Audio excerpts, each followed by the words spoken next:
நம்மாழ்வார் ஐயாக்கு இயற்கை விவசாயத்து மேல எப்படி ஆர்வம் வந்துச்சு? தஞ்சாவூர் மண்வாசனோட வளர்ந்த ஒரு பையன் அக்ரிகல்ச்சர் முடிச்சுட்டு அரசாங்க வேலையில இருந்து ஏன் ராஜினாமா பண்ணிட்டு வரணும்? இப்போ டீடைல்ஸா பாத்துடலாமா?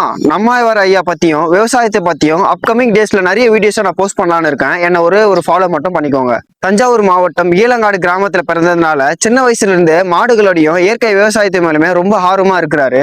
சின்ன வயசுல இருந்து இயற்கை மண் வாசனையோட வாழ்ந்த நம்மாழ்வார் அண்ணாமலை பல்கலைக்கழகத்துல இயற்கை விவசாய அறிவியல் படிப்பை முடிச்சுட்டு மண்டல ஆராய்ச்சி நிலையத்துல அரசு அதிகாரியா ஒர்க் பண்றாரு.